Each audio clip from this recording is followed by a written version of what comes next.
Hello, and you are back in the Velvet Room with Jokerthefool. This is our 51st episode, and today we'll be discussing that NATO is a lost cause, Putin talking more than just history, and parental rights are an evil, they're necessary. So we're going to jump right into it, and we're going to be talking about NATO, the North American Treaty Organization. I've got this article that I archived from The Guardian, I believe. The headline reads, NATO chief says Trump remarks may put U.S. and EU lives at risk.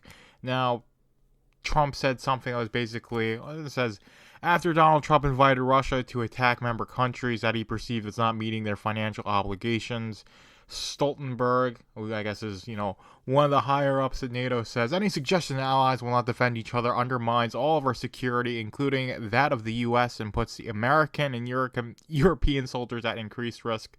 I expect that regardless of who wins the presidential election, the U.S. will remain a strong and committed NATO ally. Now, I agree with him on there. If Trump gets back into office, let's say, which there's a lot of stuff pointing to that being the case.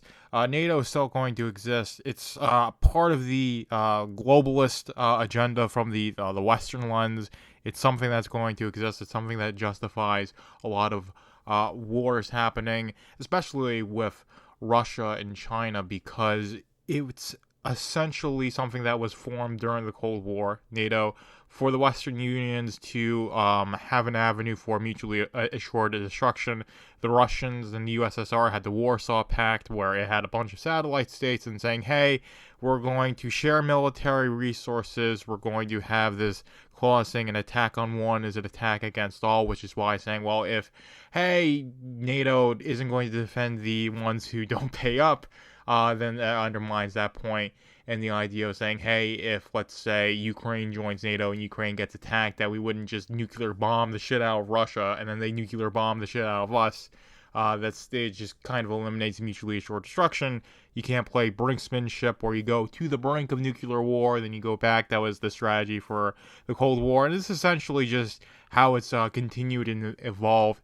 And it's just as proof that I think NATO is bringing more conflict to the global community than it's abating it at this point. It's something that should have gone away when the Warsaw Pact went away, as saying, hey, we're bearing the hatchet from these Cold War times because the USSR isn't a relevant superpower, so we don't need this to be the case. But of course, this is part of not we, but the globalists want one global empire, and I do think there's an Eastern and Western split. So you have Eastern globalists, the Chinese, North Koreans, those sorts, and then you've got, the Americans, the Europeans, the WEF types, the ones who meet in Brussels and Davos and all these bourgeois places in Europe and say how they want everyone to eat bugs and cricket flour and live in pods and strap the Apple Vision Pro to their face and then complain that it can't play porn. So you've got those two competing forces in terms of who gets to be the ruler of the globalist empire. And when the West had the ability to hold on to NATO, they were going to do just that. They're not going to abolish it or let Russia into NATO or do any of those sorts of things. So it would be beneficial if NATO was abolished and you had the one global super state organization that had some sort of territorial or agreed upon powers functioning as a kind of super state or a mediator between states, being only the UN. I think that would be a more peaceful thing. Would that be the preferable thing for me? No, but that's basically what I wanted to talk about in terms of NATO, is that NATO at this point is a relic from the Cold War era, and as such it should be abolished, and all diplomacy should be done through the UN in terms of how we currently exist in reality. That would be a good first step in making the global community more peaceful, because who gets to be on NATO and how close NATO countries are to Russia and China are just going to invite more conflict. It's just going to stoke the flames. There's no chance in hell that Russia will be in NATO as it is now with all the stuff. So if NATO just went away, was completely abolished, and all that diplomatic stuff and all the things that NATO did was done through the UN, which I think would be possible, we would have a more peaceful, prosperous global community, which of course the globalists would not be able to use to sow division and hatred amongst the citizens of the world. So of course it's not going to happen. But I think that's a nice little segue talking about NATO. We're going to talk about Putin's interview with Tucker Carlson, because that was a very interesting thing. Of course, it's Russia-centric. He does mention NATO in this interview. Also goes on talking about a lot of history, and I think that's really what I want to talk about, because that's what a lot of the beginning of the interview was. I watched around an hour and a half of it, so I watched the vast majority of the interview, and really what I take away from that interview is when he goes on the history, talking about the Kievan Rus and what was happening with Catherine the Great expanding the territory, and how Russia celebrated its 1,000 years of being a nation state in the 1800s, I believe. Putin views himself as the head of the Russian nation state that's existed for almost 2,000 years at this point, and he's saying basically, as the current iteration, or as the current head of this iteration of the Russian nation state, I want to have it be living up to what that was always intended to be, and the land that Ukraine is located is part of that traditional city-state, or nation-state, I should say, and as such, Russia has a territorial right to that land, or should be able to exercise an absolute monopoly on force, violence, ultimate decision-making, because that's how it has been for generations in Ukraine.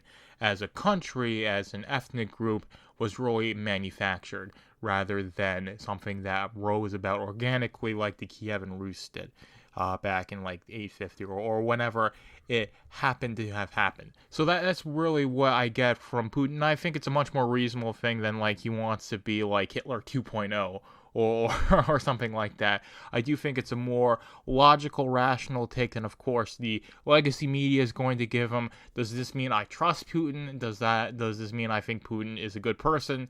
God, no. I definitely think he's very much someone who wants to use the iron fist, the power that a strong state and executive power would give him, and use it to basically enrich himself and the Russian government, like I said, the Russian nation state. And in the situation where I think it would be better to have Ukraine, be its own country and have more, governments, a more separation of power, decentralization, as I like to always say.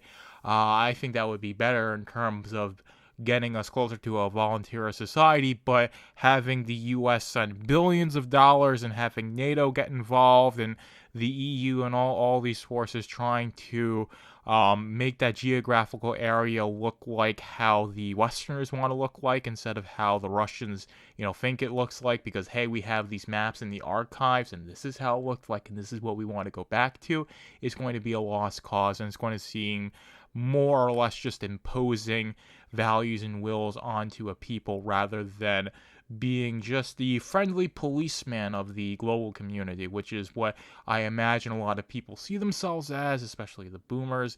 So I just do not think that it's definitely not going to be perceived like that. The end result, it's not going to be like that. It's more or less we're just fighting a proxy war that we've got no chance of winning. We're going to waste a lot of money on, and we're running the risk of turning this proxy war into an actual hot conflict, and we start sending American soldiers into Ukraine, and it's just makes tensions rise even more, makes it even more like a third world war than it basically already is at this point. So I just do not see any benefit of having this proxy war for Ukraine. Of course, I'm not for the American military existing in the way that it does. It should just be a militia based on self-defense. So basically, the state militias of the United States, should have 50 of them that can collaborate and basically run NORAD and make sure that the territory, the continental United States is actually safe, and I guess Hawaii and Alaska can be included in that. But whatever, that's a bit of a tangent. But my point being is that the American military industrial complex has no business just funding and facilitating all these proxy wars, having 90 to 100 bases all over the world, trying to be the world police, because we've clearly failed at it. And it's really only been to build an American empire that's basically crumbling under its own weight. I mean, it's really hard to have your hands basically this far spread out, to have your tendrils go around the circumference of the planet. I mean, the British Empire couldn't do it for all that long. So the more you expand, the more pots you have your hand in, the less able you are to have a good grip on those pots, if you get what I'm saying. So I think I'll leave it there. That's really what my takeaway is that Putin is basically viewing himself as the leader of a nation state that's existed for over 1,000 years and wants it to be as much as it can be in terms of that, and saying that, hey, this geographical area should be under the control of the Russian nation state, because it's how it always has been, and anyone trying to say it shouldn't be or trying to get involved in Russia's affairs is being viewed as an aggressor, rather than someone Putin wants to take over the world. It's more like, I just want to have control of Russia and the lands that were traditionally seen as Russian, or part of the Kievan Rus, that nation state involved into what is now modern day Russia. But we're going to segue into the last topic: parental rights. So, of course, we've got Canada, the Great White North, is a bit of a dumpster fire for a lot of reasons, but there's big things that attack on parental rights. There was one politician said, parents don't have rights, they have responsibilities, and basically responsibilities saying, hey, you have to be okay with injecting your kid with puberty blockers, sending them into public school, and letting them become gay communists for the cause, or whatever the hell is next. All right, and the idea of saying, parents have rights. Parents are the ones who are going to be best equipped to raise their children the vast majority of times, definitely much more than CPS and the foster and the orphanage systems are going to be on average, and as such, parents should have the end say in what medical procedures their kids get, how their children are educated, what values are instilled in their children. Basically saying, if you believe in that, you're an evil person. You're using that to abuse all these poor trans kids who, if we can't inject them with these harsh pharmaceuticals and then hack off their genitals as soon as they start developing, you're a bad, evil person, and you just want them to die. I want them to become developed adults mentally, so they can make these decisions and go into it with informed consent, not being mentally ill, confused, on the cusp of suicidal ideation, and saying, hey, I want this to stop any way possible. The doctor says if I go through with puberty blockers and then hormone therapy and then surgery, I'll be who I'm envisioning in my head and I'll feel better. And that very rarely turns out to be the case, especially for children. A lot of times, adults who undergo transition are very, I don't want to say rare. Well, I guess it's not extremely common to be 100% satisfied and this be a very effective treatment. And it honestly should be, in comparison to the permanent side effects, like I said, especially if you go under as a child. I have looked into what puberty blockers do to children and hormone replacement therapy, and it's not a very pretty process. There is a lot of health consequences to going through that, especially as a child. Like I said, there's harsh pharmaceuticals that you're injecting into yourself, and in a lot of cases, it's not worth it. So if, one of these things is you give it, they're called gonadotropin releasing hormone agonists. And if you stuck with me for that, thank you. Please like, comment, subscribe. But it's a class of drugs, and they have multiple uses in terms of in terms of blocking puberty, stopping precocious puberty. They're used in more things like that, like treatments of prostate cancer, uterine cancer, sex hormone dependent cancers. They're also used in terms of helping women with IVF conceive, and even those groups of people can have health issues. So if it's well, are you against people getting in those cases? And I'll say, if you need this, these drugs to go through a round of IVF, you're better off adopting, because there are children that need to be adopted, and you aren't risking your health in order to try and conceive, and it might not even be successful because IVF isn't always successful. So I would be the first person to say, if someone who is considering IVF and needs these drugs in order to undergo a round of IVF or whatever the technical term is, the better option would be to adopt. Now, of course, the child wouldn't necessarily be biologically yours, but I'm saying if you want to be a parent, then that would be the best thing to do, especially considering the long-term health implications of using these drugs in terms of just degrading your health negatively. It's just apparent for adults, not just children. So it's especially true if you're developing and you're going to mess with your endocrine system, your body's ability to produce follicle-stimulating hormone, luteinizing hormone. These are the hormones that tell your gonads and your body to start producing hormones to make you go through puberty. And these hormonal changes aren't just imbuing you with secondary sexual characteristics and making you look like an adult. It's making sure your brain, your organs, your fiber, all these systems are dependent on the endocrine system functioning properly. And if that development doesn't happen when your body says it needs to happen, and you artificially block it by overloading your endocrine system with these harsh pharmaceuticals, then you're really not going to have that development as if you went through your natal puberty when it was supposed to occur. It's not like you can just watch Netflix, right, and you pause and you come back. So say, you're 14, you're like, I'm uncomfortable with my body, I'm not sure if I want to be a boy or a girl. You press pause, 18 comes around, I wanted to be a boy, unpause, and then you just go through puberty as if you normally would. No, there's irreversible damage done in terms of your development being stunted, that you have caused by taking those 4 years where your body would have developed and gone through those pubertal changes that just will not occur, or they'll not occur nearly to the degree as if they did if you went through your natal puberty when you were supposed to. And having any problems, voicing your concern with that, making the decision saying, I am a parent who's concerned, I've looked into this is not the best for my child because of these reasons, which are based in reality and logic. You're not doing what the state wants you to do. You don't have parental rights. Your parental responsibility is to turn your child into a minion of the state and do whatever the state says is going to happen.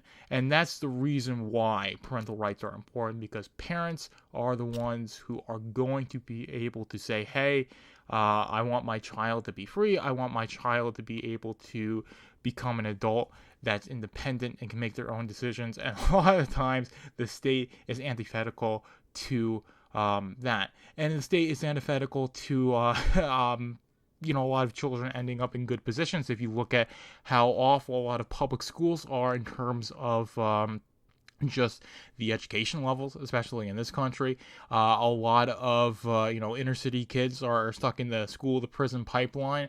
That's something that leftists like to say, but then they'll tell you with the other side of their lips to not homeschool your kids, to keep sending your kids to these public schools that are school to prison pipeline. So again, putting your child in the hands of the state is a surefire way for them to not end up as a good, well-rounded citizen. They're just going to be either someone who puts in just enough to the tax system, or they become a burden on the welfare state, and as such, someone that the state can use to justify its own existence and have control over people, and which is why they want to do it. They want the state to become the parent, and the parents to basically just you basically raise the children by proxy, or just facilitate the state's indoctrination onto children. And when the state has the ability to take children away, put them in the foster care system and in the care of CPS and all these sorts of things, they're going to do it if they have the case for it. So it's just something that you need to be aware of, is that parents have rights. It's self-evident. It's part of the human condition that if you have a child, right, you give your genetic material, and especially if you're a woman, you give your body biological resources into producing a child, then you are the one who is fit to raise that child, and you have the right to imbue that child with your beliefs and values so that they can grow up and pass those on to the next generation. That's part of the reason why people have kids. It's not necessarily like the most evident thing, this is why I want to have kids, but I do think it's a subconscious thing that pushes people to have kids, is that they have values and traditions and familial ties and bonds that they want their kids to experience and have be able to pass on to the generations that come past, and they don't want to pass on what the state's agenda is to the kids, right? And of course the state wants that. So the more people that buy into the government being the best and doing whatever the state wants, especially these authoritarian states, the better, which is why the state wants to be the parent, not have the parents basically take back seat or just do all the nannying. And then the state can do the parenting and instill the values of the state onto the kids, and then the kids can basically just be minions for the government. Of course, it sounds a little bit conspiratorial, but when you have a politician in Canada say parents don't have rights, they have responsibilities, right? It's more like saying you basically are just here to keep the kid alive in a state where they're fed, so that way the child can become a minion for the state. I think I've gabbed on long enough. You've gotten the message. I hope you enjoyed this episode, and we're going into the outro now. Thank you for being in the Velvet Room with Joker the Fool. Be sure to like, comment, and subscribe, whether you're listening on YouTube, Rumble, Odyssey, or Substack, and be sure to subscribe to my Substack, velvetroompublishing.substack.com, to keep up with Machine to Man and all my other projects.